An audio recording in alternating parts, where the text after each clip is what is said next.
Bon, bah, c'est une histoire qu'on raconte dans ma famille depuis mon enfance, depuis toute ma vie en fait. Donc, je suis, je suis la nièce de Françoise. Aujourd'hui, du coup, je vais vous raconter l'expérience paranormale qu'a vécue ma tante un soir du mercredi 20 mai 1981. Quand elle a rencontré la Dame Blanche. Ma tante, Françoise, elle a retrouvé ses amis, Lionel, Thierry et Florence, à Montpellier. Ils ont décidé, tous les quatre, d'aller se promener à Palavas-les-Flots. Ils avaient l'habitude d'y aller. Donc ils montent dans la R5 de Lionel. Ils passent une bonne partie de l'après-midi comme ça à se promener, voilà, aller dans un petit café. En fin d'après-midi, donc ils décident de rentrer parce que le lendemain ils travaillaient. J'avais entre 17 et 25 ans, donc il y en avait qui travaillaient déjà. Ils montent dans la R5 pour repartir et arrivé au rond-point de Palavas-les-Flots, juste à la sortie de Palavas, il voit dans l'ombre des phares de la voiture une femme qui fait du stop. Donc c'était une femme d'environ une cinquantaine d'années. Elle avait un impair clair et un fichu, un bandeau sur les cheveux, vous savez comme on faisait à l'époque pour protéger sa mise en pli. Elle faisait du stop. Lionel s'arrête à côté de la dame et lui demande où est-ce qu'elle va. Elle répond d'une voix à peine audible qu'elle allait à Montpellier. Ma tante, Françoise, lui dit « Ah bah ça tombe bien, c'est là où on va ». Lionel a demandé du regard à ses copains dans la voiture si il pouvait la prendre. Bah, tout le monde a acquiescé, donc il s'est arrêté près de la dame et ils se sont arrêtés pour la prendre en stop. Thierry est sorti de la voiture parce que c'était une voiture 3 places. Donc Thierry est sorti de la voiture, il a levé le siège et Florence est sortie également. Et du coup, ils ont fait monter la dame à l'arrière entre Françoise et Florence. Et puis Thierry est remonté et ils ont repris la route. Mais apparemment, l'ambiance était vraiment tendue, vraiment assez glaciale, quoi. La dame, elle parlait pas et elle était assise très raide sur le siège entre les deux jeunes filles. Elle avait ses poings serrés sur ses genoux. Elle avait l'air vraiment tendue et elle parlait pas. Et puis, à un moment donné, ils arrivent au pont vert, au pont des 4 canaux.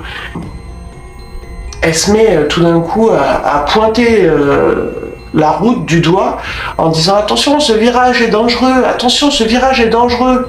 Alors ça les a tous surpris parce que Lionel c'est pas un fou du volant, hein, il conduisait calmement et puis bon ils sont tous du coin donc ils connaissaient bien la route et ils connaissaient bien ce virage qui effectivement est dangereux.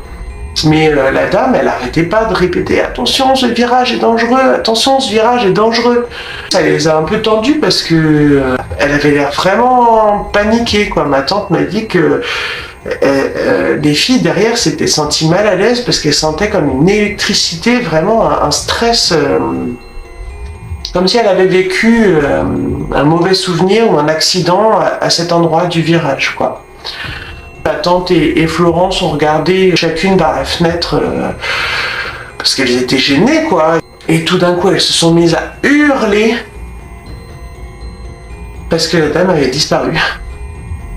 La dame était plus entre elles, au milieu de la voiture.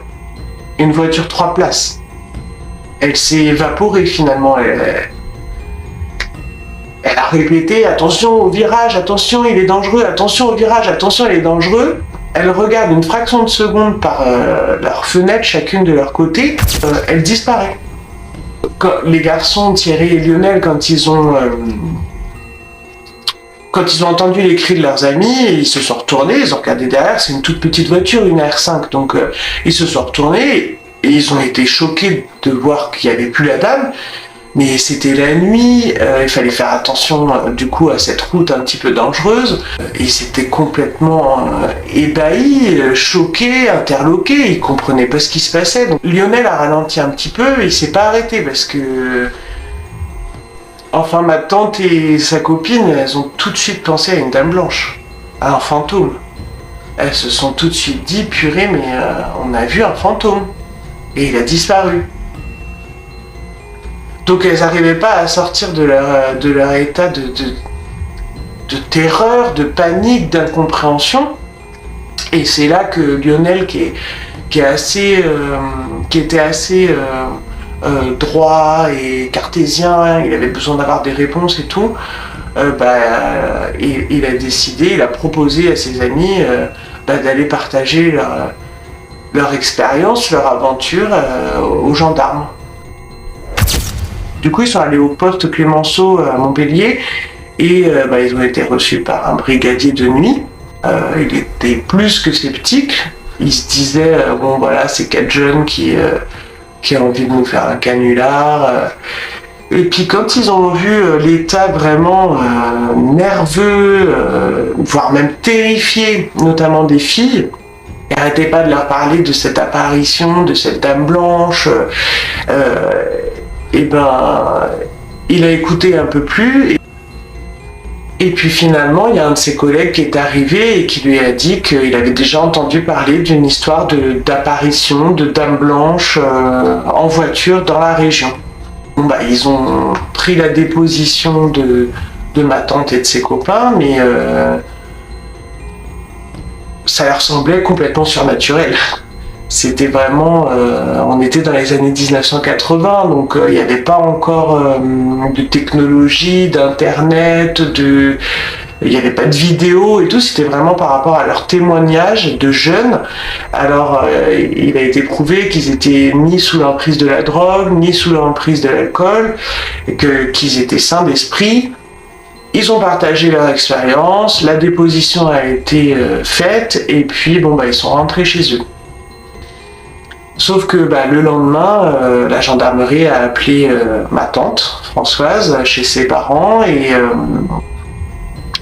c'était le commissaire de police Christian Fourès qui voulait lui faire un interrogatoire individuel pour confronter leur déposition, mais chacun dans une pièce séparée.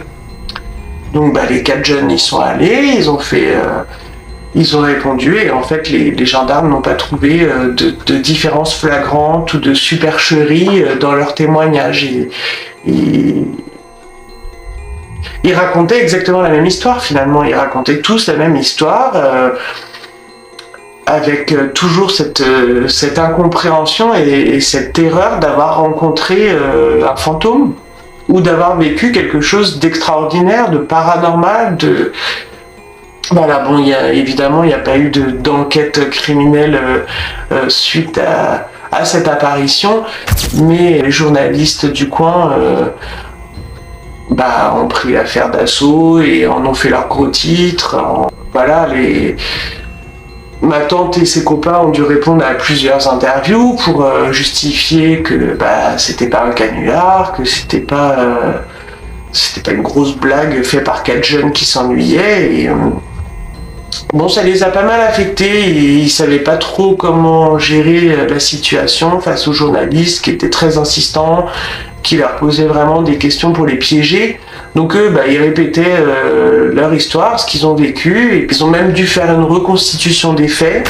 Donc ils sont retournés à Palavas en voiture, voilà. Et puis au bout d'un moment, l'histoire est devenue une légende locale qu'on se racontait comme ça le soir à table, et puis la légende locale est devenue une légende urbaine, et on en parle encore. Et finalement, bon, ils sont retournés assez rapidement à l'anonymat parce que ils ont été pris pour des fous ou des menteurs, ce qui est pas mieux pendant cette partie de leur vie. Et voilà, ils ont préféré se faire oublier, retourner à l'anonymat. Alors évidemment, quand je vois des vidéos ou des reportages sur les Dames Blanches et qui parlent de la Dame Blanche de Palavas-les-Flots, de Montpellier, forcément je me sens concerné parce que c'est quelque chose qui fait partie de mon histoire familiale. Ma tante nous en a parlé souvent et elle a jamais changé, changé un seul détail de l'histoire. La preuve, je vous la raconte comme elle me la raconte le soir quand on se retrouve chez ma mère ou dans la famille. Elle nous a jamais avoué que c'était un canular ou une blague Et moi qui suis assez sensible à tout ce qui est paranormal, spiritualité, surnaturel, forcément ça m'intrigue. C'est quelque chose qui me parle énormément. J'ai envie de savoir, et pour moi c'est clair qu'ils ont rencontré une Dame Blanche et que cette Dame Blanche, elle leur a évité d'avoir un accident dans ce virage. Peut-être que Lionel aurait perdu le contrôle de la voiture dans le virage, peut-être que ils auraient rencontré un camion, peu importe, mais pour moi, cette dame blanche, cette apparition fantomatique, leur a évité un accident un soir du mercredi 20 mai 1981. Merci beaucoup pour votre témoignage. Avec plaisir.